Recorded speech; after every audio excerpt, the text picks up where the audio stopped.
Karena kalau bertanya di sekolah dasar, sengeni. Karena apa? Guru ini rasa jawab. Gitu aja. Jadi saat ini betul-betul sekolah itu asli. Karena apa? Karena orang tua dipaksa untuk ikut mendidik anaknya. Selama ini mereka membuang anaknya ke sekolah. Ya. Minta maaf. Tapi sekarang... Selamat pagi teman-teman semua. Ini luar biasa banget nih. Wah, saya ini udah 32 hari di rumah, nggak keluar rumah sama sekali. Sama sekali ya? Oh, sama sekali. Makanya ini kerjaannya nelponin teman-teman. Nah, hari ini nih tamunya ini, wah nggak main-main ini. Yang satu ini Romo Sunu. Nah, Romo Sunu ini adalah Romo Provinsial Serikat Yesuit di Indonesia. Petingginya Yesuit. Mantap. Nah, yang satu lagi juga enggak heboh ini. Barek ini. Barek itu maksudnya wakil rektor. Unika. Nah, pokoknya gara-gara belajar di rumah, bekerja di rumah kan memang tambah barek. Nah, ini Mas Benny sama Romo Sunu, saya kepengen ngobrol. Saya terutama penasaran karena dampak pandemi COVID ini kan benar-benar merubah, kalau saya bayangin itu merubah tatanan kehidupan secara keseluruhan nih. Orang yang tadinya ya kan, orang yang tadinya biasa ketemu, salaman, mungkin nanti setelah reda pun ya mes salaman ya rodok wedi-wedi sithik. Nah, tapi yang saya pengen tahu, yang kita pengen ngobrolin pagi hari ini tuh sebetulnya tentang masa depan generasi muda, terutama soal pendidikan. Karena kalau kita lihat, ya ini jujur ya, anak saya yang satu SMA, yang satu SD. Yang SMA sih kayaknya mungkin udah nggak masalah, maksudnya ya dia tugasnya ada apa segala hal. Yang SD ini kan mungkin gurunya sendiri kan juga belum siap. Nah, saya yang kepengen tahu mungkin dari Romo Sunu dulu kalau nggak keberatan, nanti baru Mas Benny yang soal pendidikan di universitas. Nah, Romo Sunu pengen tanya gini, pandangan Romo Sunu terhadap pendidikan anak-anak generasi muda ini, harusnya kita sebagai orang tua nih, itu harusnya gimana? Sebab kan pola pendidikan kan jelas berubah toh Romo. Tadinya di sekolah, sekarang totali berubah. Ya. Gimana Romo? Ya. Oke. Ya, yang pertama, sejauh saya sendiri mengalami formasi saya ya, lewat pendidikan, tapi juga saya pasti dalam 5 tahun terakhir terutama sebagai provinsial itu saya memperhatikan sungguh melihat pendidikan kita di Serikat Yesus lewat kolese-kolese, tapi juga berbagi insight dengan teman-teman yang lain. Menurut saya begini, pendidikan itu mesti membuat kita mendalam secara intelektual, mendalam secara spiritual, dan mendalam secara sosial. Akan saya jelaskan satu-satu. Ya, karena ini penting sekali. Jadi begini, sejauh saya melihat diriku sendiri, tapi juga banyak temanku itu ya, saya perhatikan pribadi-pribadi yang sungguh istilah saya itu going beyond, mampu menembus gitu loh, mampu menembus dunia, itu ya. Itu selalu mereka adalah pribadi-pribadi yang memiliki kedalaman hidup rohani, ya, yang saya sebut kedalaman spiritual, dan juga kedalaman intelektual. Dan ketika dua hal itu ketemu, apa yang terjadi? Pribadinya menjadi sangat menarik, ya. Karena memang dua hal itu merupakan hal yang terpenting dalam hidup kita. Jadi, saya bisa menyebut langsung beberapa nama, maaf ya, saya sebut aja, seperti Romo Mulder, Serikat Yesus itu, karyanya luar biasa. Romo Kuntoro Wiryamartono, luar biasa.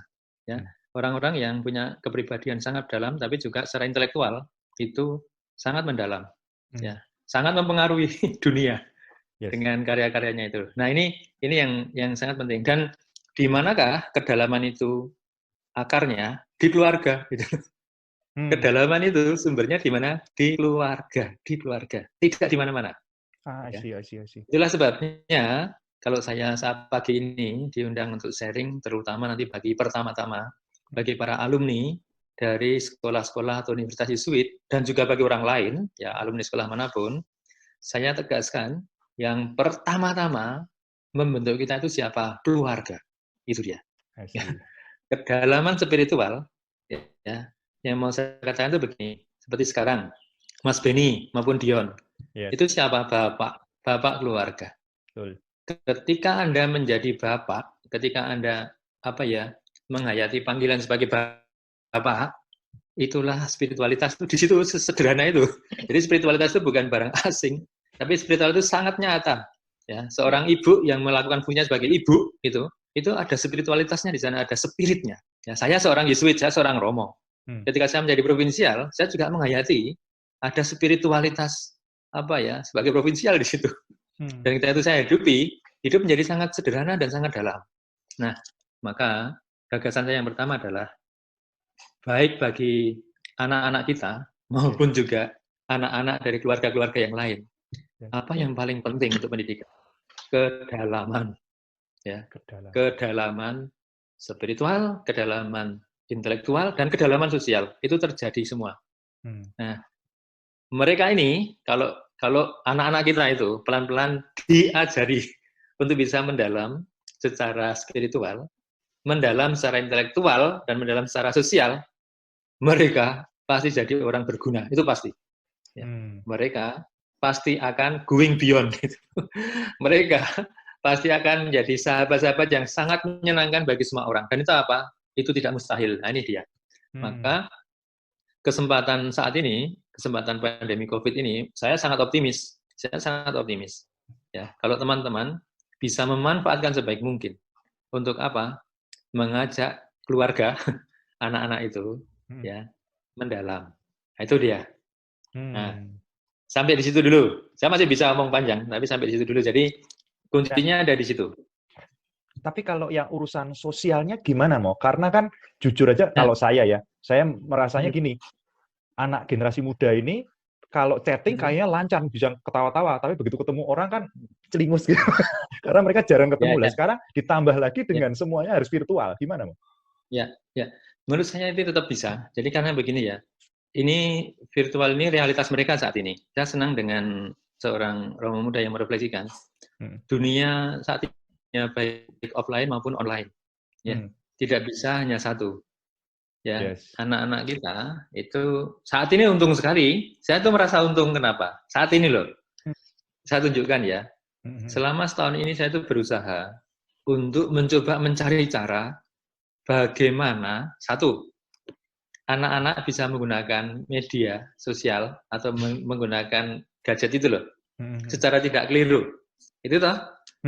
Itu kami tuh berpikir ada beberapa suster Buddha sudah menemukan cara bagaimana menggunakan gadget untuk pelajaran itu loh. Di samping hanya untuk main. Itu toh?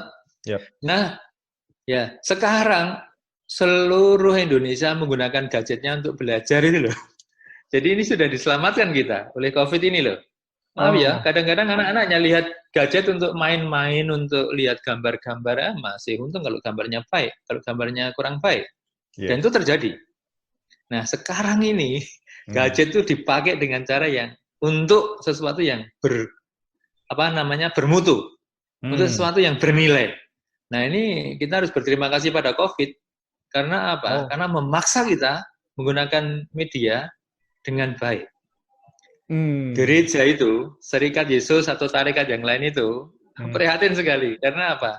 Saya itu prihatinnya sederhana. Kalau sampai tarekat atau gereja ditinggalkan milenial gara-gara tidak connect dengan milenial. COVID memaksa seluruh gereja connect, terpaksa. Dan ini bagus sekali. Ya, nggak ada sekarang Romo yang tidak connect dengan media. Ya, semua dilihat oleh milenial dan barangkali ini menjadi babak baru. Ya, mungkin nanti panggilan akan banyak karena gereja tidak ketinggalan zaman. Nah, saya itu berpikir keras baru merancang-rancang bagaimana cara mendobrak ini. Sudah didahului COVID, jadi saya berbahagia. Nah, sekarang sosialnya apa? Sosialnya lewat media. Anak-anak seminari yang sangat minim media pun bisa buat aksi sosial. Mereka membuat tas-tas itu, tas-tas tote dari seminari itu, dapat 106 juta atau 104 juta disumbangkan untuk COVID. Nah itu dia. Itu kedalaman sosial itu. Dari mana itu? Dari keluarga. Dari keluarga. Dari keluarga para seminaris itu. Lalu dari keluarga seminari. Ya, dari siapa? Dari para seminaris, dari para guru, dari para romo. Kalau romonya punya kedalaman sosial, pasti seminarisnya punya kedalaman sosial. Itu. Baik. Ini connected. Jadi sebenarnya banyak orang yang justru ini memang kalau rohaniwan gitu ya, melihatnya dari sisi yang lain gitu. Sementara banyak orang-orang awam di luar sana malah mengeluh gitu. Kalau Mas Beni, kalau boleh tahu, kalau Mas Beni, pengalaman Mas Beni di universitas gimana, Mas? Apakah pola pendidikannya gimana? Oke, yang pertama memang begini, saya rasa sedikit banyak saya setuju juga dengan apa yang disampaikan Romo Sunu gitu ya, bahwa kalau sebelumnya kita selalu hanya diceritani begitu, betapa banyak perusahaan-perusahaan yang hancur karena revolusi industri 4.0 ini. Kira-kira seperti itu. Kita kan hanya dengar ceritanya, oh ini kenapa kok Nokia kalah, oh ini kenapa kok Kodak jadi, pada mereka sebenarnya penemu kamera digital pertama kali dan segala macam. Nah, yang menarik adalah gini, dunia pendidikan itu kan dunia yang sebenarnya dari satu sisi, cara bergeraknya itu relatif lebih lambat. Kenapa? Karena mungkin tadi Romo, ada proses aksi dan refleksi yang terus menerus gitu. Nah, kadang-kadang refleksinya kebablasan sehingga nggak gerak-gerak gitu. Konteksnya ada di situ. Itu dunia pendidikan lebih sering ke situ. Kemudian kan kita merasa bahwa yang kita tawarkan adalah value. Lalu mereka yang bergerak dalam dunia pendidikan sendiri lupa bahwa value itu kadang-kadang tidak bisa terkait langsung dengan medium yang dipakai. Nanti ada kaitannya, tetapi kadang-kadang sebenarnya kita itu yang kita perdebatkan seringkali kemudian masuk sebenarnya ada mediumnya. Kita kemudian menghindari medium yang baru, tetapi kita mengatakan seolah-olah itu adalah, karena ini kan ada sesuatu value yang kita jaga. Itu konteks utama, seringkali seperti itu. Nah, antara medium dan konten ini yang saya rasa dalam proses, kalau saya sih mengatakan akselerasi edukasi gitu. Ini adalah masa pandemik, ini adalah akselerasi edukasi 4.0.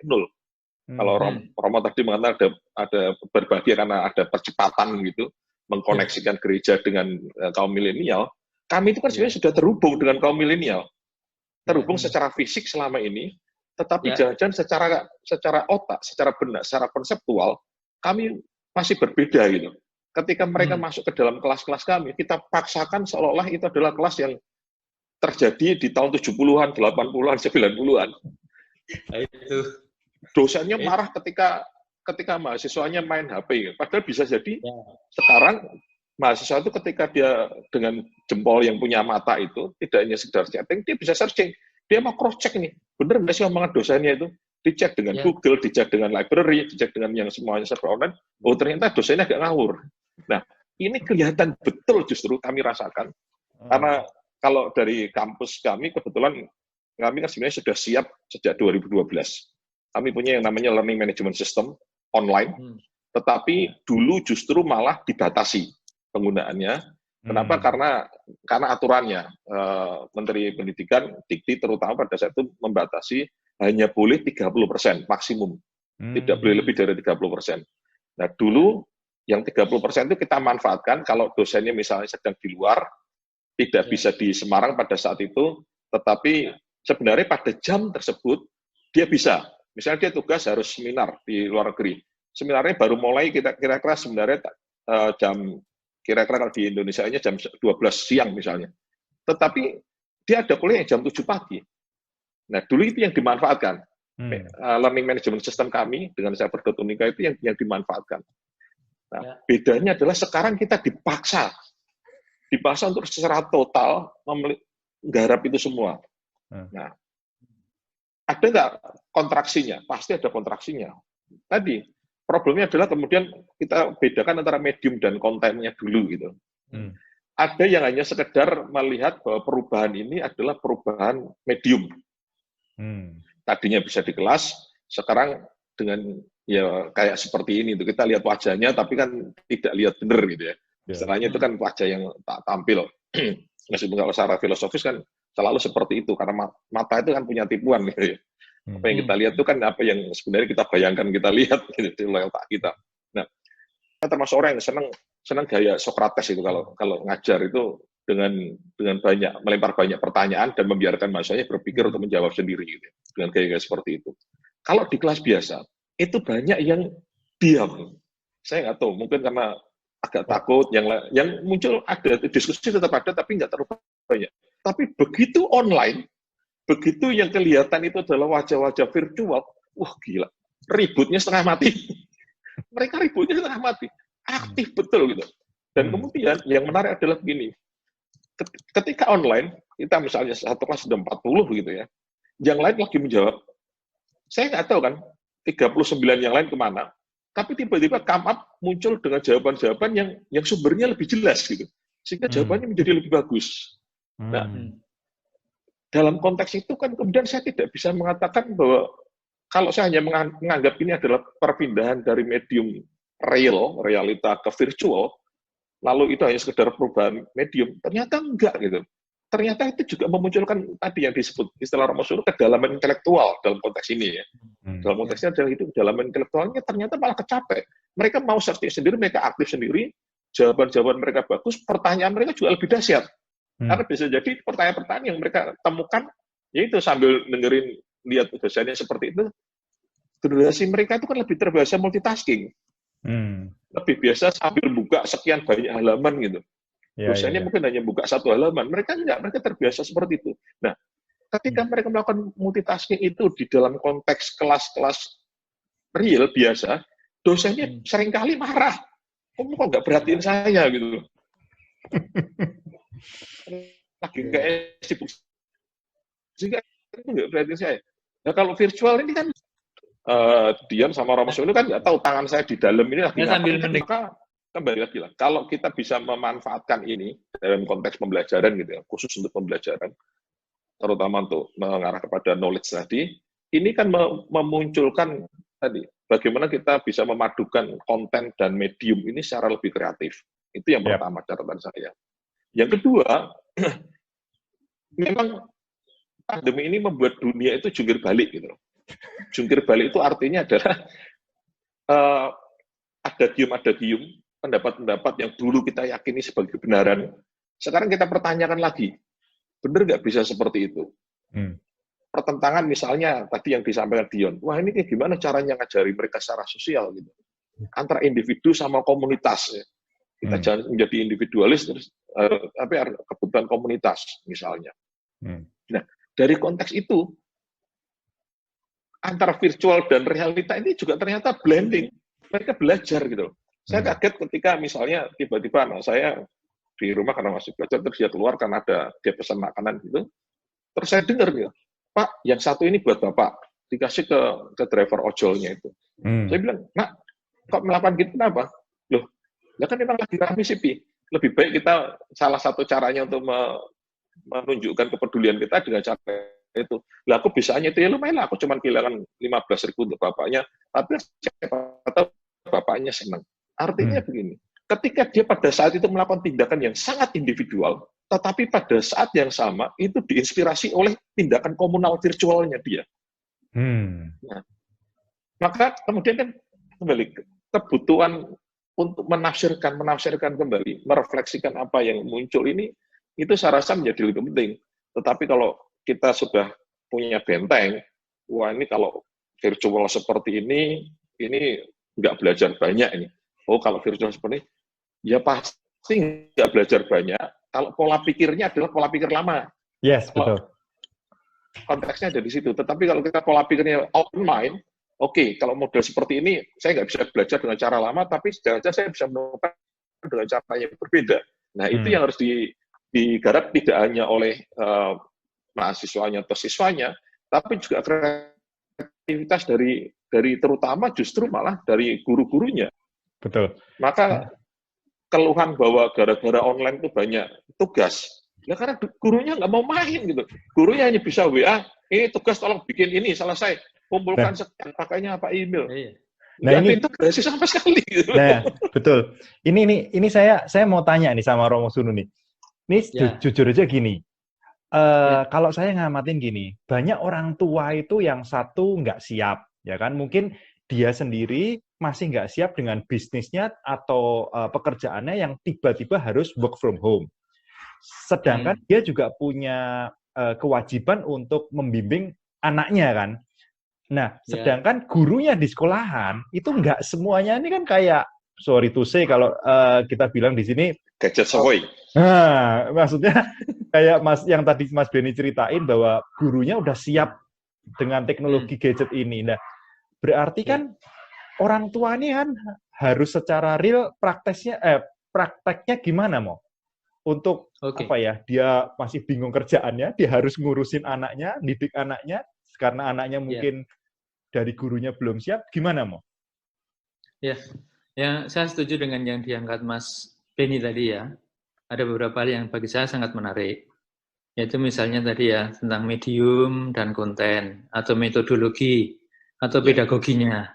Nah, ternyata saya juga memperhatikan, ya, 2 minggu yang lalu saya juga beri kuliah untuk teman-teman di UGM, untuk kedokteran. Saya ngajar agama. Ya, saya mengambil cara yang paling sederhana dulu, dengan WA. Dan ternyata apa? Mereka itu betah dari jam 8 sampai jam 4 sore. Karena apa? Metode, konten, dan pedagogi. Ini penting sekali. Mereka dari jam 8 sampai jam 4 sore, karena saya biasa mengajar untuk mereka 1 hari, blok. Nggak ada yang refleksinya jenis semua. Saya hanya mau mengatakan begini, yang namanya mengajak orang mendalam itu ya, itu kan memang tadi saya katakan, butuh sungguh-sungguh kedalaman spiritual, intelektual, dan sosial. Nah, saya tidak mengklaim diri saya sempurna, tidak. Tapi kalau saya mengajar itu, biasanya mereka sangat tertarik. Karena apa? Saya punya banyak cerita. Cerita dari mana? Dari pengalaman hidup. Ya, saya hanya cerita pengalaman saya yang konkret sekali. Ya, kenapa saya mau mengajar mereka? Karena saya punya pengalaman yang menurut saya pantas untuk di-share dengan mereka. Dan mereka menikmati. Kenapa? Karena saya hanya memanggil pengalaman mereka. Saya hanya memanggil pengalaman mereka dari pengalaman personal saya. Nah itu. Jadi bahkan hanya dengan WA pun mereka menikmati. Saya bisa dengan Zoom, dengan yang lain saya juga bisa. Jadi saya coba dengan yang cara yang paling sederhana pun mereka bisa. Bahkan ya ketika mereka menjawab latihan-latihan saya, latihan-latihan itu pengolahan hidup aja. Lalu saya minta teman-teman, saya bisa menanggapi satu persatu. Apakah kamu mau? Mau, gitu loh. Saya tanggapi satu persatu dengan WA. Ya, saya tulis satu persatu, saya kirim. Bahkan sudah saya siapkan semua. Kadang-kadang saya tanggapi dengan sahun. Nah, ini kan gini ya. Yang dikatakan Mas Benny tadi benar. Yang dikatakan Mas Benny benar. Ada apa? Ada konten. Ada. Kontennya harus apa? Harus tidak keliru. Dan harus menarik. Ya, dan harus relevan. Jadi, konten yang tidak keliru, ya, dan relevan pasti menarik bagi mereka. Pertanyaannya adalah, ya, minta maaf. Berapa sih standar kompetensi guru Indonesia? Guru. Ini guru negeri, ya. Guru Indonesia. Sudah di-riset itu. Datanya 17.000. Ya. Kompetensi guru Indonesia. Kompas tanggal 2 Mei 2019. Ada datanya di sana. Ya, saya baca itu. Kompetensinya berapa? Minta maaf. Bukan untuk merendahkan, enggak. Untuk refleksi bersama. Kompetensinya adalah 46 dari 100. Itu kompetensi pedagogis guru kita. Minta maaf, tidak merendahkan, tapi saya hanya mau berefleksi bersama. Yes. Dan saya menduga dosen-dosen kita tidak jauh dari itu. Ya, saya menduga dosen-dosen di Indonesia pun tidak jauh dari itu kompetensinya. Kompetensinya ada berapa? Ada 4. Pertama, kompetensi kepribadian. Kepribadiannya itu cetop ora? Dosen gitu. Guru gitu. Yang kedua, kompetensi bidang studi. Itu profesional gitu. Saya biolog, ya, saya menguasai bidang saya. Yang ketiga, kompetensi sosial. Apa itu kompetensi sosial? Kemampuan mereka gitu, berkolegialitas, berkomunitas. Ya. Jadi, ini ada 3. X itu adalah kompetensi kepribadian. Y itu kompetensi profesional, bidang studi. Z itu kompetensi sosial. Resultannya, diagonalnya itu, resultannya itu apa? Itu namanya kompetensi pedagogis, ya. Atau kompetensi formatif kalau dia formator, kalau guru pedagogis. Atau kompetensi transformatif itu kalau orang tua. Orang tua itu juga banyak yang tidak tahu dirinya sendiri. Ra kenal deh, ngopo nesu, ngopo sedih, ra ngerti, ngopo, nggak pernah digarap. Lalu kompetensi profesional, banyak juga orang tua tidak profesional. Sebagai bapak nggak profesional, sebagai petani nggak profesional, sebagai pedagang kurang profesional. Ada yang profesional. Kompetensi sosial, bisa nggak bapak itu, gitu, mengajari anaknya berperilaku sosial? Kalau bapaknya sendiri asosial, mustahil dia bisa membawa anaknya menjadi sosial. Betul. Dan ketiga kompetensi ini, X, Y, Z ini, X-nya tadi kepribadian, ya, Y-nya itu adalah apa? Profesional, Z-nya itu sosial. Kalau ketiganya ini mateng dalam, bapak itu pasti pedagogis, pasti. Bapak itu, ibu itu pasti apa? Transformatif, pasti. Atau bapak atau ibu itu, dosen itu, guru itu, romo itu pasti formatif. Ya. Itu. Maka apa? Pelajaran bisa sangat menarik kalau kita masing-masing mengembangkan ketiga kompetensi dan yang keempat itu tumbuh sendiri. Itu dia. Jadi saya sangat setuju dengan ini tadi, ya. Yes. Kenapa kita banyak dosen itu ketinggalan zaman? Karena tidak transformatif. Betul. Karena apa? Karena nggak kenal dirinya sendiri secara mendalam. Masih Maka belum apa? selesai dengan dirinya sendiri. Itu saja. Bahkan tidak mubeng, diam. Maka apa? Menyebalkan. Kalau kuliah itu menyebalkan. Apalagi online, gitu. Offline aja menyebalkan. Apalagi online. Ini sudah jelas sekali. Maka apa? Saya sangat setuju dengan Mas Benny. Apa? Orang muda zaman ini, saya belajar dari Romo Ardi yang sudah meninggal. Bertobat. Apa? Orang muda zaman ini itu adalah orang dengan kedalaman. Nah, orang-orang kolonial seperti kita mengira mereka dangkal, enggak. Mereka sangat dalam. Ya, karena apa? Itu berbeda, Dion. Kita itu baca buku, baru mengabstraksi. Mereka itu lihat simbol, ya, atau lihat pattern, baru berpikir. Itu adalah satu lompatan kualitatif secara intelektual. Kita masih di bawah, harus mengakui. Tapi mereka itu lihat pattern, yang dilihat pattern. Lalu apa? Baru berpikir, di balik pattern ini ada apa? Ada ribuan algoritma. Nah, ini dia. Ini anak muda. Ya. Saya perhatikan tuh anak-anak kecil itu. Itu model berpikirnya ya, berbeda dengan cara kita. Saya membaca, baru abstraksi, baru membuat pattern. Mereka melihat pattern, menganalisis algoritmanya, lalu tadi bertanya dengan sangat kritis. Kita itu mati. Karena apa? Tidak pernah bisa bertanya. Karena kalau bertanya di sekolah dasar, sengeni. Karena apa? Guru ini rasa jawab. Itu aja.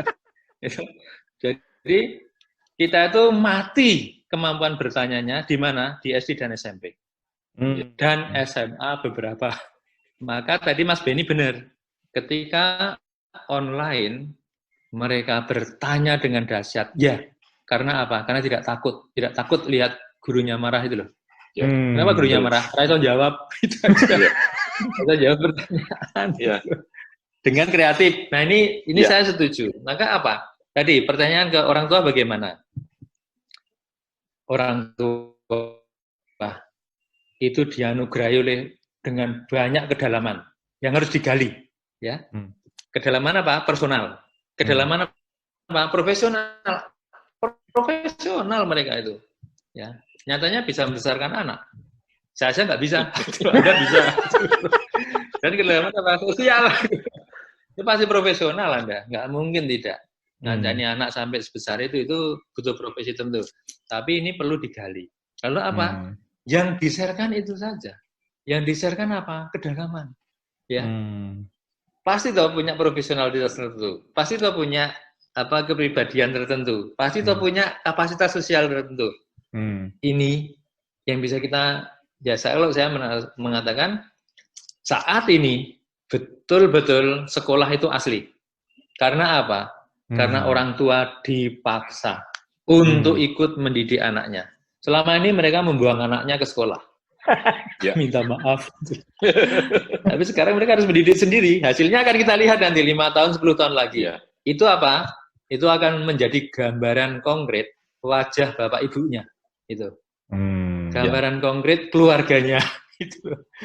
Kalau keluarga-keluarga itu benar-benar tadi mendalam, sedalam itu. Nah ini, jadi apa?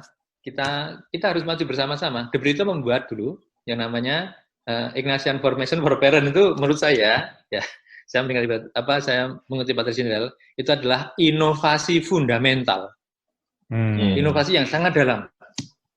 Nah, dan itu bisa dilakukan. Itu dibuat oleh De Brito. Itu apa? Mengajak orang tua belajar spiritualitas Ignatian supaya kalau di rumah bisa ngancani anaknya. Kalau enggak, anaknya dong, bapak ibunya enggak tahu, blank. Nah, itu namanya inovasi fundamental. Saat ini menurut saya adalah kesempatan bagi seluruh untuk membuat inovasi fundamental. Belajar dengan akar dari keluarga, itu apa? Itu akan kena 2, kompetensi kepribadian dan kompetensi sosial. Dari guru akan kena siapa? Kompetensi profesional. Bagaimana mengajar matematika dengan menarik, bisa itu. Pasti bisa. Fisika menarik, bisa. Online itu bisa sangat menarik. Gitu. Karena apa? Aku ngajar agama saja, nggak ada yang tidur. Gitu. Bayangkan itu ngajar agama loh ya. Tapi mereka tertarik. Karena apa? Karena saya punya banyak cara, ya, pedagogi itu loh. Itu Dion yang bisa saya sampaikan. Jadi apa? Ini tantangan untuk bagi orang tua. Mereka itu pedagogis enggak? Mereka transformatif enggak? Mereka itu formatif enggak? Jangan-jangan orang-orang tua ini belum tua sudah memfosil, ya. Sudah jadi fosil dulu. Nah, nanti anaknya jadi fosil tingkat 2 itu. Nah, ini tantangan untuk, kalau saya, alumni kolese kita, jangan memfosil. Harus transformatif, harus pedagogis, dan harus formatif. Dan itu apa? Sederhana sekali. Sudah ada di rumahmu. Sudah ada di istrimu, sudah ada di suamimu, sudah ada di keluargamu, sudah ada di anakmu. Itu kalau Romo Suno tadi mengatakan seperti tadi, saya sepakat gitu dalam konteks bahwa kami pun kami pakai istilahnya berbeda sih. Kami pakai istilah heart, head, sama hand gitu. Kalau dulu kan kami sebatas hanya di head dan hand. Hand itu karena KKN dan segala macam. Tapi sekarang nuansa reflektif heart itu kita garap juga gitu loh. Itu ya. Heart, hand, bukan unikasi, lebih kepada ke perguruan tinggi ya. Karena kebetulan kami ikut di asosiasi perguruan tinggi Katolik, tidak hanya di Indonesia tapi juga di dunia ya. Jadi gerakan dulu kan begini, dulu kan merasa bahwa yang namanya pendidikan tinggi, terutama universitas, itu kan arahnya lebih kepada head gitu ya. Iya, betul. Kepada head, menambah knowledge, memperdalam knowledge, kemudian ditambah dengan skill. Skillnya juga harus pintar dong. Di laboratorium harus bisa melakukan segala sesuatu. Nah, gerakan untuk merasa bahwa hand dan head itu kurang, itu sebenarnya sudah semakin kuat. Lalu muncullah yang ketiga gitu ya, yang disebut dengan heart ya, 3H itu. Heart. Artinya apa? Sekarang juga pertanyaan-pertanyaan reflektif itu diarahkan tidak hanya sekedar reflektif dalam konteks knowledge, tetapi juga reflektif dalam konteks rasa. Itu sudah mulai dimunculkan gitu. Jadi misalnya saya mengajar lingkungan, saya mengajar perkara lingkungan, environmental science. Nah, kalau dulu pertanyaan yang kita create itu hanya masuk kepada gimana sih tekniknya harus dilakukan, gimana sih pendekatan secara sosial, misalnya. Tetapi sekarang enggak gitu. Sekarang bahwa bagaimana perasaanmu ketika menggunakan metode tertentu, itu jadi menarik. Nah ini saya balik pada tadi, antara konten sama medium tadi. Dulu itu memang kayaknya benar bisa dipisahkan, ini kontennya ini medium. Enggak, konten itu akan dipengaruhi medium, medium akan mempengaruhi konten juga. Nah ketika virtual, itu semakin kelihatan gitu, semakin kelihatan bagaimana mereka punya passion.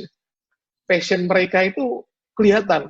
Wawasan mereka ketika kemudian mereka searching sendiri, menjadi lebih mandiri untuk belajar, itu menjadi lebih kelihatan. Nah, memang kemudian problemnya balik lagi yang disampaikan Romo Sunu. Banyak guru, dosen kita itu tidak siap. Ini kan sudah mulai masanya ujian tengah semester ya.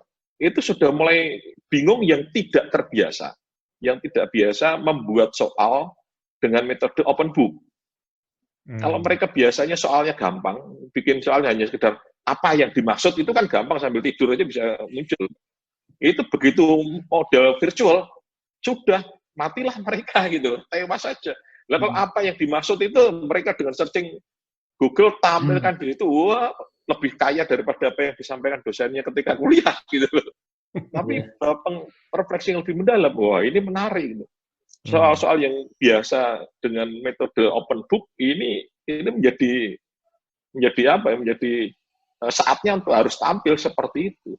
Nah, itu yang membuat tadi betul ada kegagapan tertentu gitu ya. Tetapi di sisi lain ini justru peluang untuk bisa mencari kedalaman yang berbeda dari yang bisa kita temukan sebelumnya dan memaksa yang lainnya untuk terlibat terus-menerus. Nah ini yang kalau saya istilahnya tadi akselerasi edukasi 4.0 itu ya ini gitu.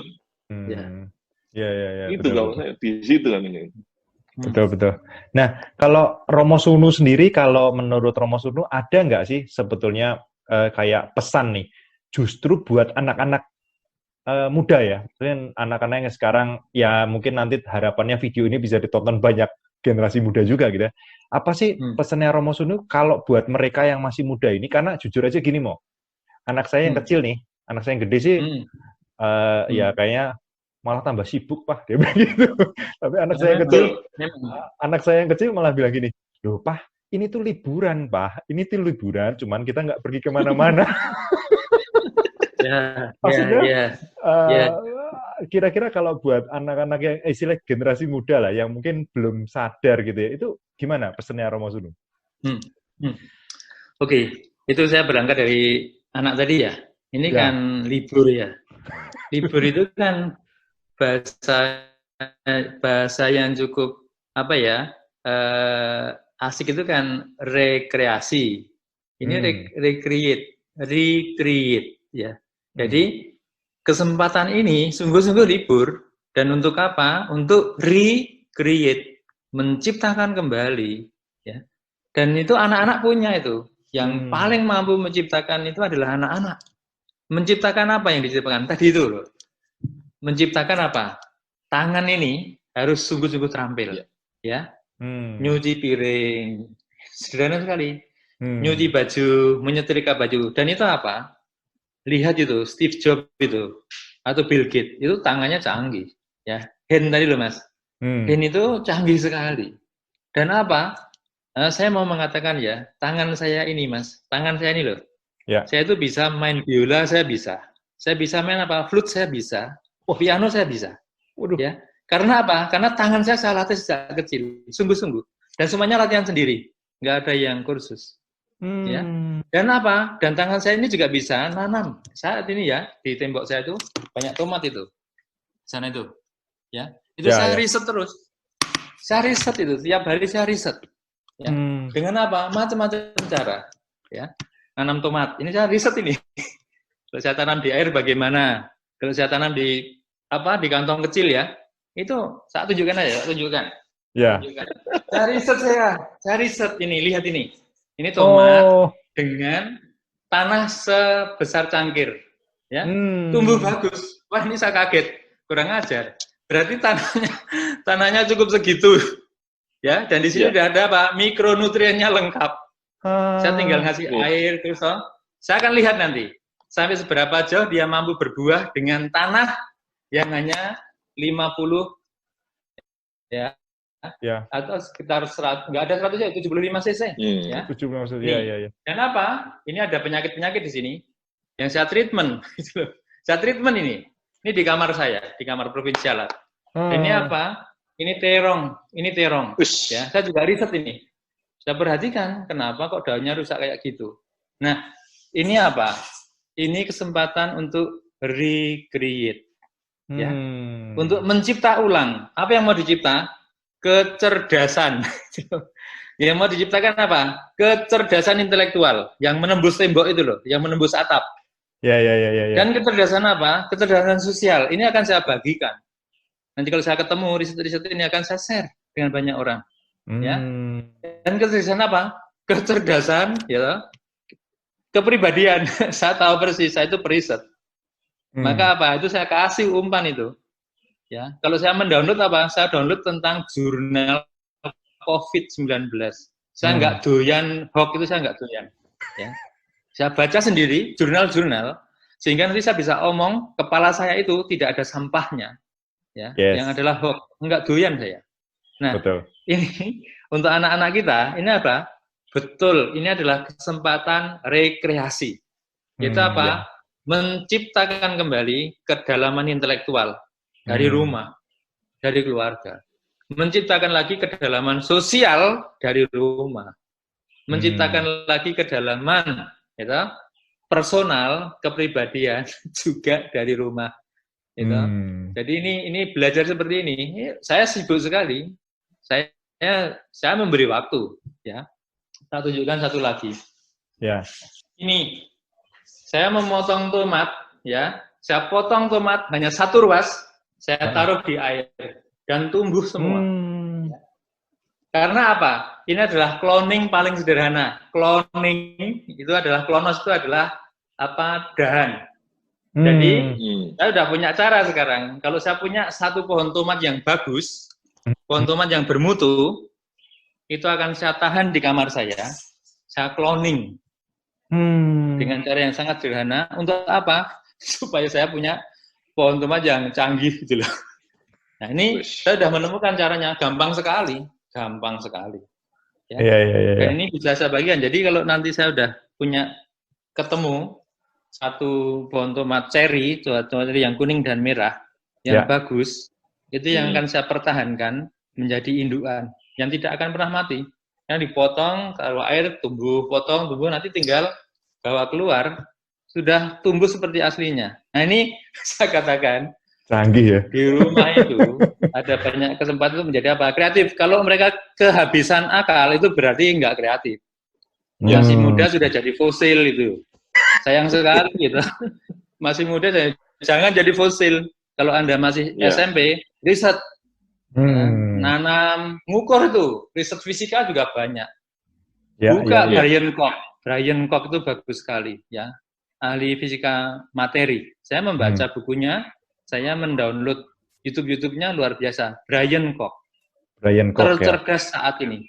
Ilmuwan tercerdas saat ini. Ya. Jadi untuk anak-anak yang suka fisika, buka Brian Koch.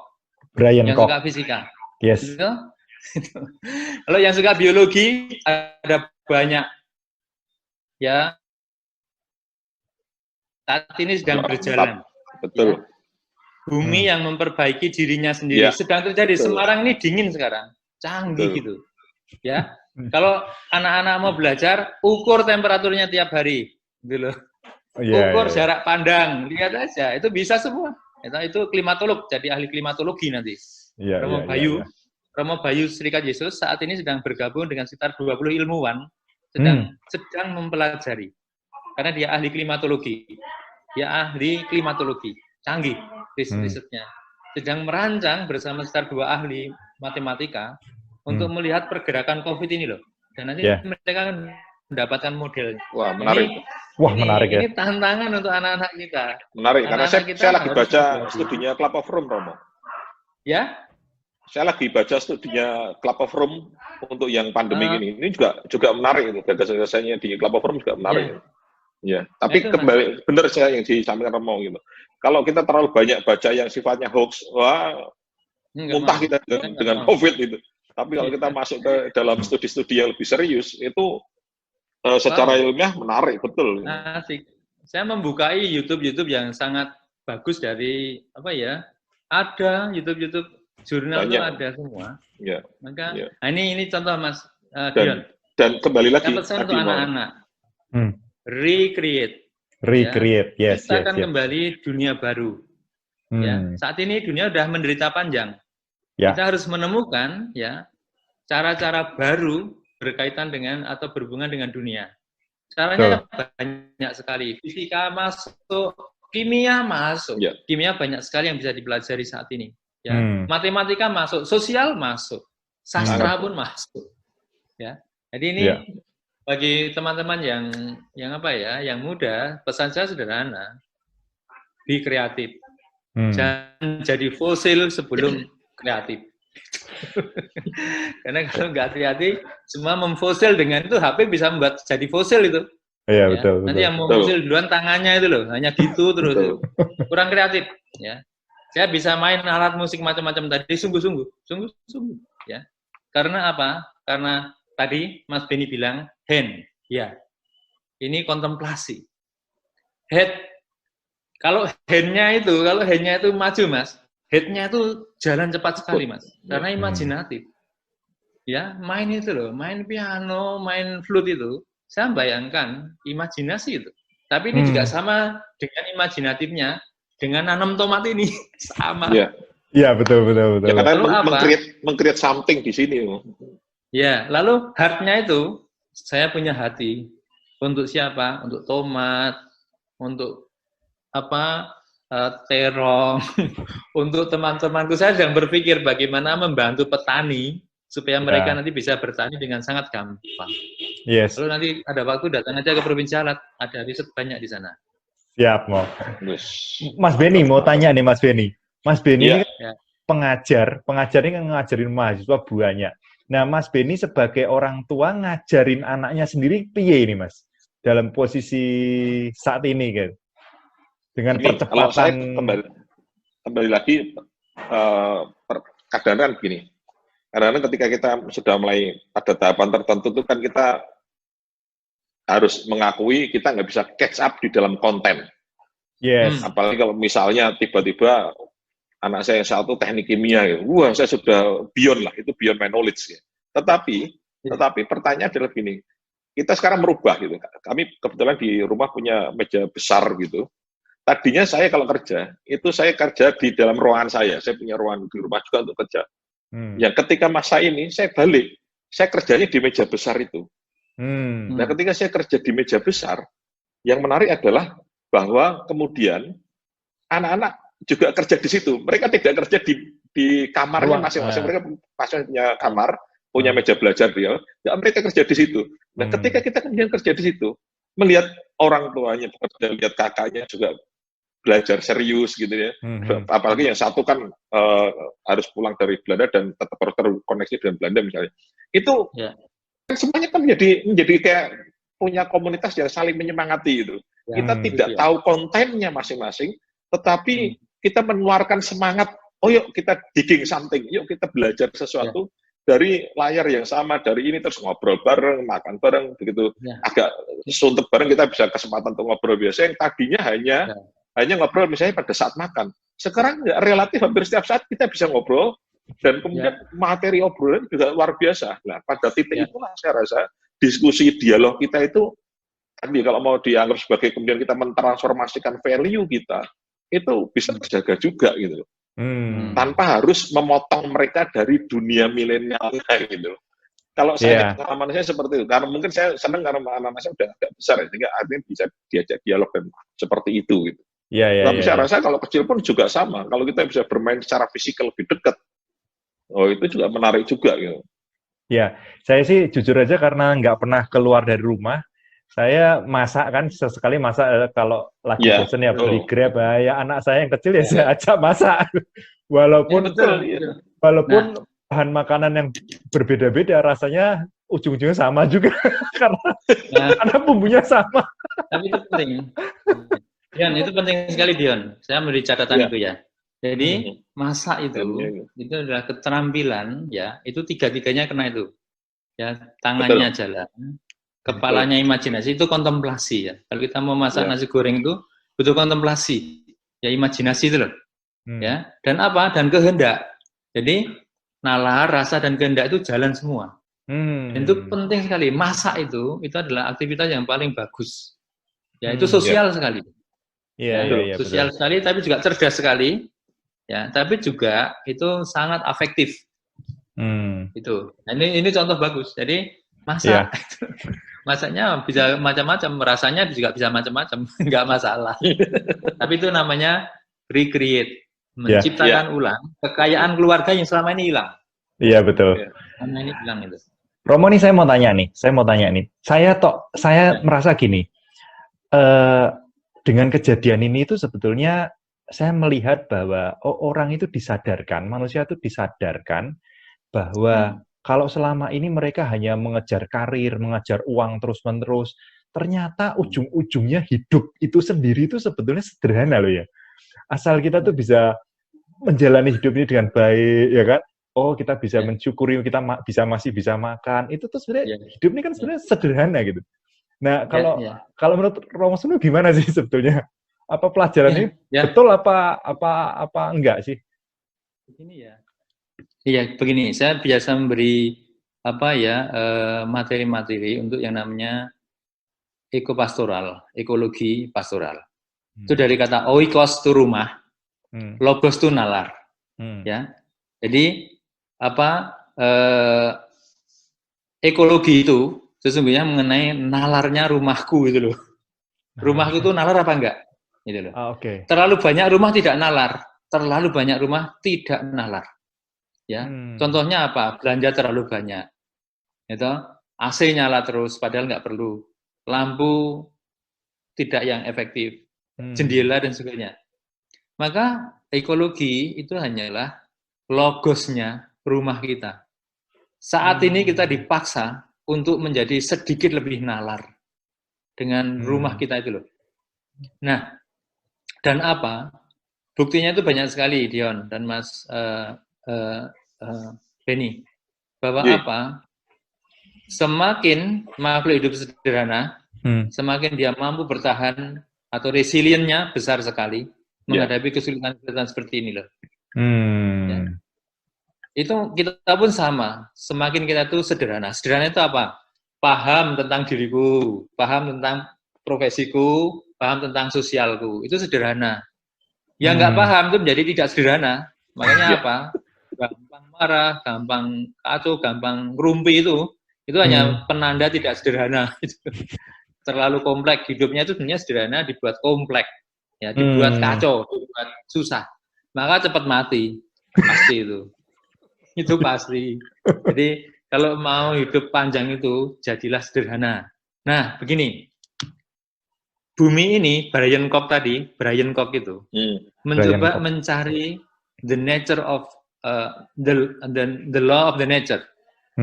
Hukum bumi, hukum natural itu sangat sederhana.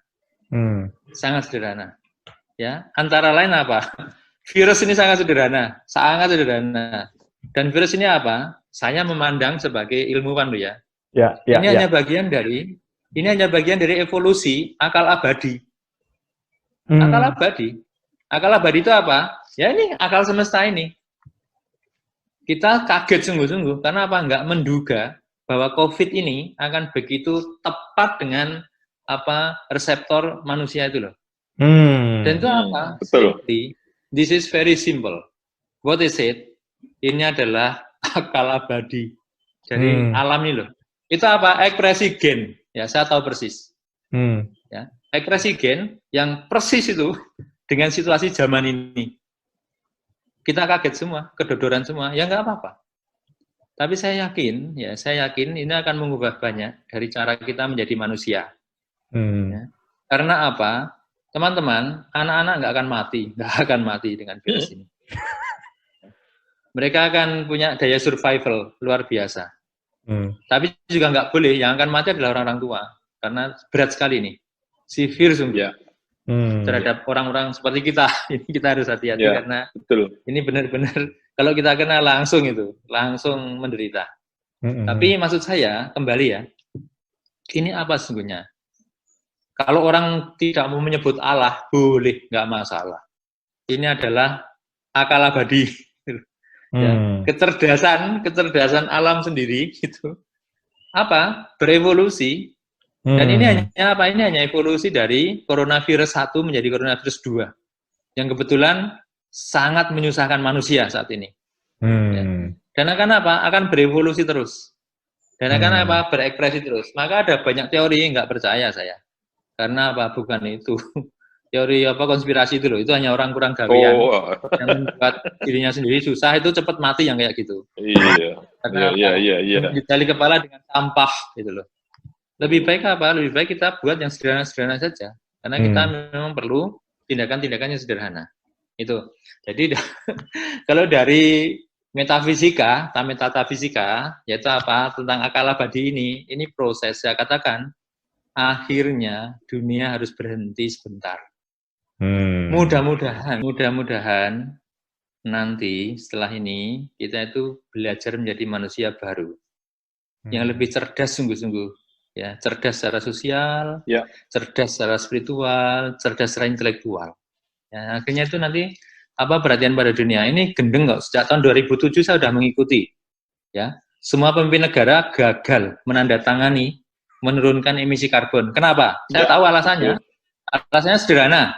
Amerika dan teman-temannya tidak mau menjadi miskin. Hanya itu aja. Karena apa? Menurunkan emisi karbon 20% itu artinya miskin. Maka mereka menolak. Masuk akal sekali, masuk akal. Hanya tidak tepat. Sekarang ini dipaksa oleh yang namanya corona untuk apa? Bahkan menurunkan emisi karbon sampai 70%. Maka apa? Semarang segar, Jakarta segar, dunia segar, atmosfer segar. Ya, kita butuh virus yang cerdas ini untuk memulihkan dunia. Tapi ini adalah akal abadi. Ya, ini ada simply akal abadi. Nah, kita menamai dia Allah. Gitu. Caranya mendekati masalah ini. Oke. Ini mungkin apa namanya pertanyaan terakhir gitu ya buat Mas Ben sama Romo Sunu ya. Jadi ada pesan nggak nih, Mas Ben dulu mungkin ya, Mas Ben dulu. Ada pesan nggak nih buat generasi muda? Harapannya sih banyak generasi muda yang nonton supaya mereka bisa memaknai pandemik ini sehingga mereka mempersiapkan diri untuk jadi orang yang lebih baik, lebih berguna, lebih bermakna di kemudian hari. Dari Mas Ben apa, Mas Ben? Jangan malah keliru dia. Keliru ya? Pertanyaan yang keliru gitu. Jangan malah sebenarnya yang dipersiapkan bukan generasi muda gitu. Yang tua ya? Yang gagal itu kan generasi tuanya. Gitu. Artinya begini. Saya kok percaya generasi muda itu punya kemampuan untuk bisa lebih reseptif ya terhadap perubahan-perubahan gitu. Sepanjang dia tidak dicekok-cekoki terus, tidak ditakut-takuti terus oleh generasi-generasi tuanya ini. Maka kalau saya justru kalau mau pesan ke generasi muda, bertindaklah secara cerdas gitu. Artinya begini, tidak zamannya lagi kita percaya bahwa apa yang dikatakan gurumu selalu benar. Tidak percaya lagi apa yang dikatakan dosenmu selalu benar. Apalagi apa yang disebarkan di dalam WA grup itu. Cerdas-cerdaslah untuk kemudian mengabsorb dan kemudian memilah-milah ya. Kalau pakai istilahnya Yesus ya mungkin discernment itu ya. Memilah-milah roh gitu ya. Itu kan pakai istilah spiritualnya itu gitu. Tapi sebenarnya kan lebih pada tadi mendiscernment. Nah, apa yang dilakukan dengan discernment itu? Ya discernment itu ya gunakan otakmu, gunakan rasamu, ditimbang-timbang dengan rasa juga, tidak hanya sekedar itu, tapi juga memperdalam pengetahuan tentang yang ingin ditimbang, dan ya gerakkan, lakukan gitu, do it with your hand gitu. Kalau misalnya nggak mampu atau nggak punya passion untuk nanam tomatnya, ya gunakan jempolmu untuk menggerakkan sesuatu gitu. Kalau saya sih lebih ke situ. Jadi memang tadi ke generasi muda lebih ke situ sih. Justru saatnya melawan kebiasaan. Harus lebih sadar ya. Dicekoi oleh generasi tua ini. Jadi generasi tua harus lebih sadar bahwa perubahan itu abadi gitu. Betul. Perubahan itu abadi. Lebih khawatir terhadap generasi tuanya yang tetap ngotot itu loh. Oke, kalau dari Romo Sunu ada pesan nggak untuk generasi tua nih? Jangan generasi muda. Oke, agak hilang-hilang nggak apa-apa. Tapi saya mencatat dari Mas Benny ini tadi ya. Satu, tentang discernment. Oke, saya setuju itu. Lalu tentang bagaimana kita, generasi muda ini perlu mengajak kita semua berubah. Nah, pesan saya begini. Dari level yang sederhana dulu ya. Pesan saya itu begini. Keluarga-keluarga, mulailah belajar bersyukur setiap hari, sungguh-sungguh. Cari 2-3 hal yang mau disyukuri hari itu. Nah, kalau kita bisa menemukan, syukuri itu. Karena apa? Syukur itu selalu mengantar kepada kerendahan hati. Itu ya. Ini penting sekali. Jadi saat ini kita itu perlu bersyukur. Jangan marah, jangan malah mengkritik itu macam. Nggak perlu. Saat ini kita nggak butuh nabi. Nggak butuh nabi. Kita butuh orang bijaksana. Ya, bukan kitab kenabian, tapi kitab kebijaksanaan. Jadi nggak usah jadi nabi. Mereka yang pura-pura jadi nabi hanya jadi nabi palsu zaman ini. Ya. Jadi jadilah orang bijaksana. Ya. Caranya bagaimana? Bersyukur. Cari 2-3 hal yang mau saya syukuri hari ini. Nah, dari syukur itu pasti lahir kerendahan hati. Nah, orang yang bersyukur dan rendah hati biasanya menjadi murah hati, generosity. Mantap. Ya. Jadi bersyukurlah supaya rendah hati. Kalau Anda bersyukur dan rendah hati, biasanya menjadi generous. Tadi berbagi makanan, berbagi ilmu, berbagi ini, sharing seperti ini. Orang yang bersyukur menjadi rendah hati. Yang bersyukur dan rendah hati menjadi murah hati, itu pasti. Tidak mungkin tidak. Yes. Nah, dan ketika orang itu bersyukur, rendah hati dan murah hati, dia akan terbuka. Open to others, to God. Ya, jadi bersyukur, menjadi rendah hati, menjadi murah hati, dan menjadi terbuka matanya, mata batinnya, mata hatinya, mata tangannya, pada siapa? Pada sesama, pada Allah yang hadir dalam bersama. Nah, ini level yang pertama ini, pesan saya ini untuk keluarga-keluarga. Belajarlah bersyukur, ya, murah hati, dan terbuka. Dan itulah yang namanya yang oleh Ignatius disebut kerendahan hati. Kerendahan hati itu bukan itu, ya. Orang yang bisa bersyukur, murah hati, dan terbuka. Nah, di level yang lebih istilahnya tadi saya katakan, level intelektual, level mutu, saya pesan satu. Teman-teman, belajarlah melakukan imperatif kategoris Immanuel Kant. Wis, mantap. Nanti buka di Google, itu ada semua. Itu adalah hukum yang terutama. Ya. Kant itu pintar sekali, dan karena pintar dia bisa buat pertanyaan yang dia bisa jawab. Orang pintar itu kalau bertanya bisa jawab. Orang kurang pintar nek bertanya, angel yang jawab, soalnya tidak jelas. Nah, Kant ini saking pintarnya dia bertanya, adakah hukum yang terutama? Karena dia pintar, dia tahu ada. Apa itu? Lakukan yang orang lain ingin kamu lakukan baginya. Dan kalau kamu melakukannya, orang itu bahagia. Dan kalau kamu melakukannya, kamu juga bahagia. Contohnya apa? Contohnya mendengarkan istri atau suami atau anak.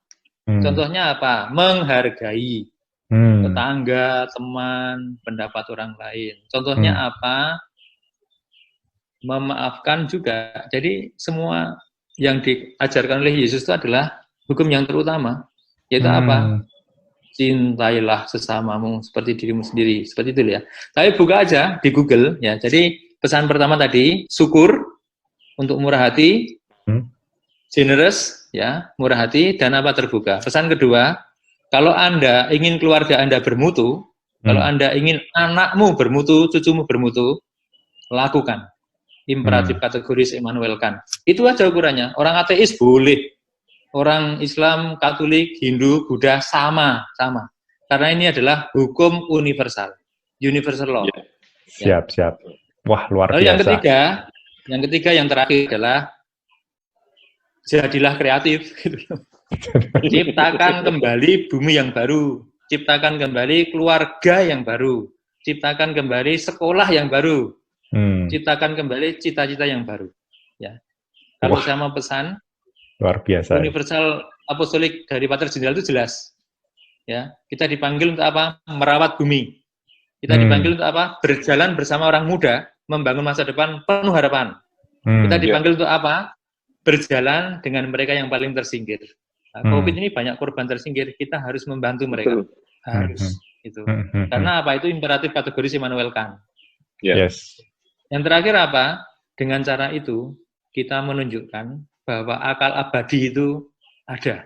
Bahwa Allah itu ada dan bersama kita. Teman-teman jangan lupa, Allah itu menyertai kita sampai akhir zaman, itu pasti. Ya. Kalau kita cukup cerdas, menangkap akal abadi. Kalau kita nggak cerdas, kita bingung sendiri. Tapi saya yakin Allah menyertai kita sampai akhir zaman. Dalam kegelapan. Ya. Dan itu ya, begitu aja. Jadi ini untuk semua. Ya.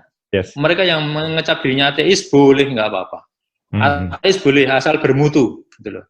Bermutu itu apa? Melakukan imperatif kategori Immanuel Kant. Kalau tidak, simply kamu nggak mutu itu di mata saya. Kata Yesus, alumni itu harus melakukan imperatif kategori Immanuel Kant. Kalau enggak, simply kamu nggak mutu. Lulusan universitas Yesuit tapi nggak mutu. Kenapa? Nggak melakukan imperatif kategori Immanuel Kant. Ini nggak butuh agama ini. Ini hanya butuh orang bermutu. Nah, itu pesan saya begitu aja. Siap, Terima kasih, siap. Dion. Thank you banget nih Romo Sunu sama Mas Beni buat sharingnya. Wah, ini ngobrol, saya ini dengan sering video call gini, saya ini belajar banyak sekali. Harapannya sih orang-orang teman-teman nanti yang akan nonton ini juga mendapatkan manfaat dari sharing-sharing Mas Ben sama Romo Sunu pagi hari ini. Oke, thank you. Salam sehat terus. Sampai ketemu lagi ya. Terima kasih banyak atas kesempatannya. Salam untuk semua. Sama-sama. Ya, makasih Mas Beni. Sama-sama, Romo.